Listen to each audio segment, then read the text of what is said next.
more he's boiled, the better he is. Amen to that. What a powerful way to end this flashback. What a great moment in the story.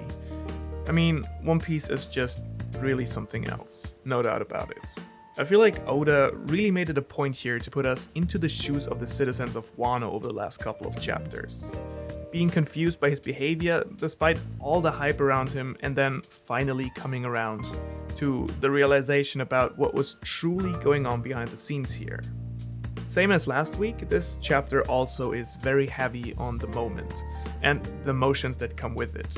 And I simply want to enjoy and discuss this masterful sequence together with you guys. Once again, we already kind of knew where the events were heading towards, but the execution was really something else. No pun intended here. The mood of the entire chapter is just so heavy, and the emotions, just mind-blowing.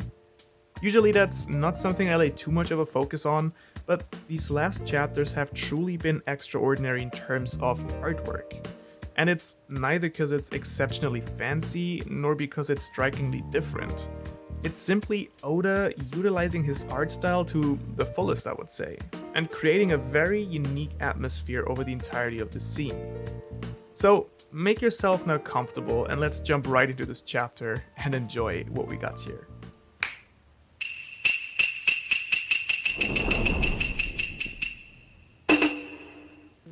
If there is anything in this chapter that was notably different, then I would say it was the wide range and amount of facial expressions and emotional range that we got from everyone involved here.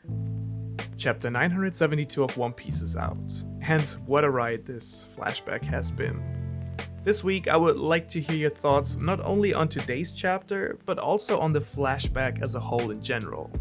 And if you enjoyed this video, consider supporting me with a like. Also, thank you to everyone who subscribed after last week's video. If you aren't part of the crew yet, I hope I can convince you otherwise today. And in case you don't know, the subscribe button is the red one below this video. Yeah, that one. The chapter starts off with the direct continuation of last week's speech by Shinobu. She tries to convince the citizens of Oden's true intention over the last 5 years, and the citizens, slowly but surely, start changing their minds on Oden. This is where Fukuro Kuju steps in. He and the rest of the ninja squad have apparently sworn full loyalty to Orochi, and they try to prevent her from stirring up any more resistance among the gathered people.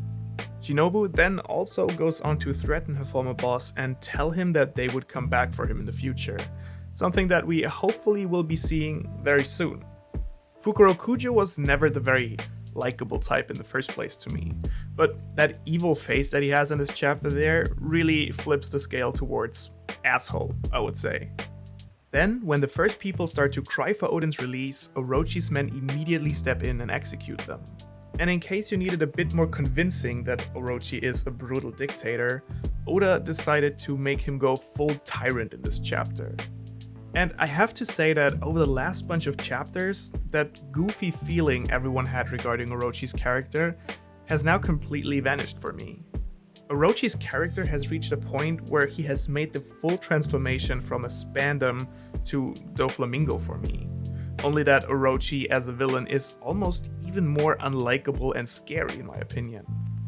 In general, he's an extremely well-written character, and I truly appreciate the development that Oda has taken with his character. And you can be sure that his initial introduction was fully on purpose. Just look at him in this chapter. There is really no fear in this man's face, just pure rage and hatred. This man has just so many facets to his character, and I am truly curious what his true role will be in this arc. Because I have to tell you one thing, I do not think anymore that Orochi is just nothing more than Kaido's puppet.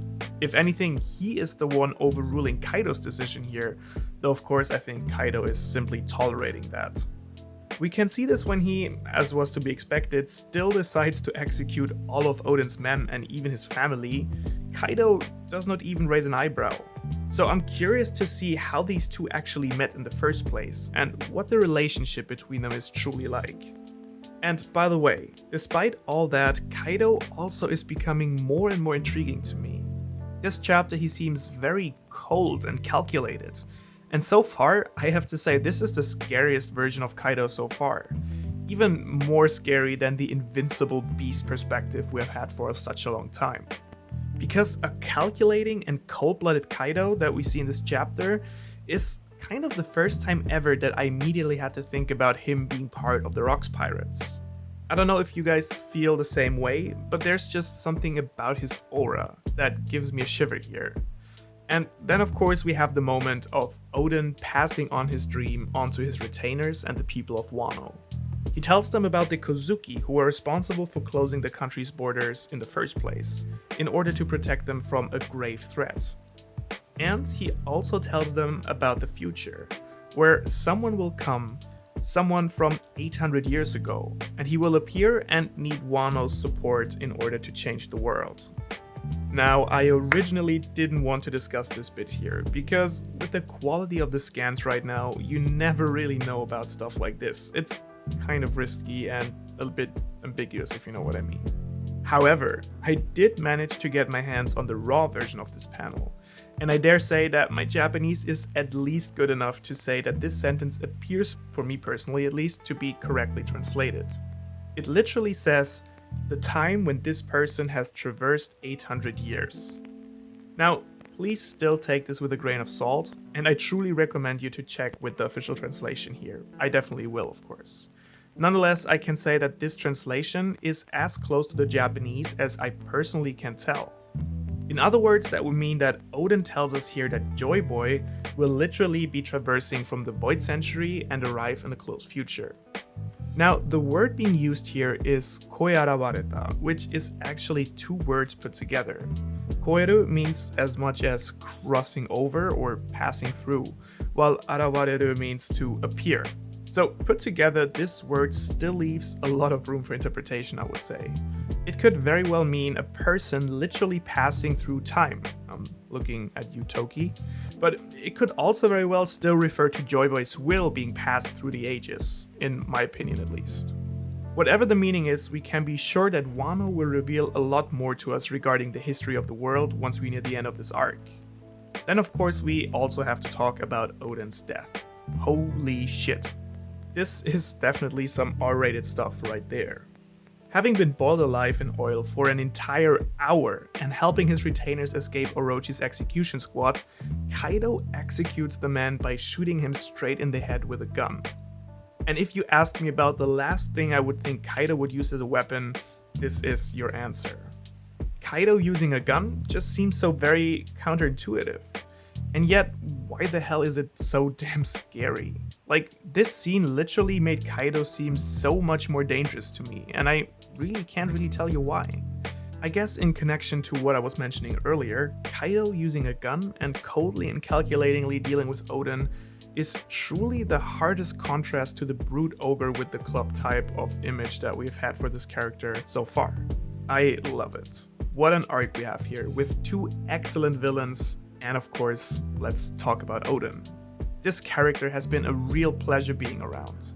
I know there are a lot of mixed feelings about him out there, but regardless of whether you like the person he is or not, he's undoubtedly an incredibly well-written character.